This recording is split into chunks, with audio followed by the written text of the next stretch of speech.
morning, Blue Liz. How you doing? Now, we all speak fluent narcissist around here, right? And after our partners, our parents, our friends have love bombed us, given us all of these wonderful affirmations and gifts and favors, as soon as you say something that's against them or get a little bit smart, what do they say? Say it with me. After everything I've done for you, they can't help it. It's a compulsion for them because every good deed that a narcissist ever does is purely transactional in nature. It is to make you think that they're benevolent or to make it so that you owe them something later on. And the Joker just admitted for everybody to see that he has absolutely been helping with our greatest adversary on the entire globe. This isn't news, of course, because following the first time that he was in the Casablanca, there was a 900-page report that talked about the ways that Thanos had been mixing around in him getting there in the first place, resulting in the arrest of 19 people. And of course, we know that Dark Batman is in cahoots with Thanos as well. Reportedly, Thanos gave Dark Batman $80 million to help him secure buying Twitter, which is now X. And a bunch of reporting came out last week saying that Dark Batman not only left the Doge department because he's in financial ruin, but because everybody that was there in the Casablanca was so mean to him and would literally tell him to F off. I mean, I'm sure he deserved it, but what do narcissists like to say after they do someone a favor? After everything I've done for you?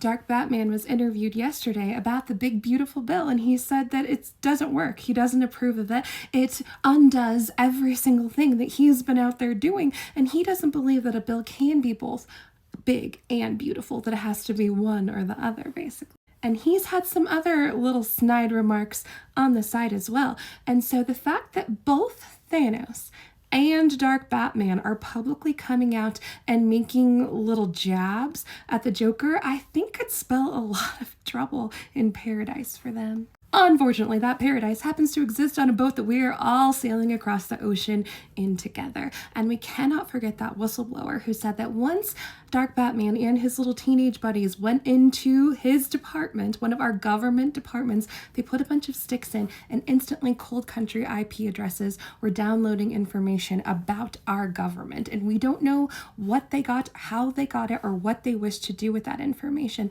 But once that whistleblower went and did an interview with NPR and with Rachel Maddow, he came home and there was an image that was plastered to his front door that was a drone image of himself, basically saying like, watch your back because we're watching you. So I think that the Joker is awfully brave, popping off at the mouth saying, you're playing with fire, when clearly the deck is not stacked in his favor. And it only takes the push of one button for Thanos to say, after everything I've done for you. But not to worry, the Joker's got bigger fish to fry in the last couple of days because he's just letting people buy pardons from him. He pardoned a nursing home executive that was stealing the salaries of his nurses and CNAs so that he could buy himself a Rolex and a yacht. And he pardoned a couple who'd embezzled several $1 million from their businesses, and the people that sued them will no longer be getting the restitution that they deserved because of this pardoning process. The person that's in charge of pardons for the Casablanca made a public statement on X that said, no mega left behind. It's pay for play.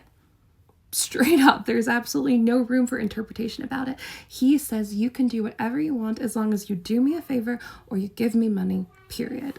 And that is categorically not draining the swamp, which was the biggest motivator for disgruntled blue-collar workers who just wanted their lives to change. And I think a lot of them know that. Did you see the video clip about Nick Fuentes talking about Charlie Kirk in the debates? He was like, we're losing because of our hypocrisy. Nothing that we say can be backed up by facts, statistics. It's only opinions and all of these gotcha questions that the left is so famous for. You're making it too easy for them because everything that we're doing is hypocritical. Yep, keep going. But don't worry, he always just inches right next to the point and then backs right off of it.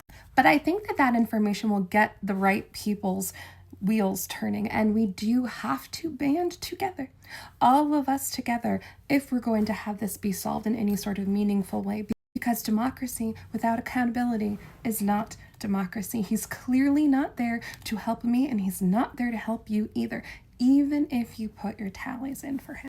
Go check out the videos from Kiki Callout and from Brandy that gives us some action items so that we can call some of the places where the Liberty Bell is and get an investigation really going so that we know that it was not our fellow man who did this to us. He did this to us. He sold you a big old giant gallon of snake oil and promised you that it would turn into gold. And when indeed you poured it out and it was just castor oil, all he had to say was, "Oh my gosh, after everything I've done for you." Well, think about all the things that you have done for him and wonder whether or not it's still worth it. And if it's not, then we all need to band together. Yeah? If you enjoyed this video, give me a like, comment, and a follow.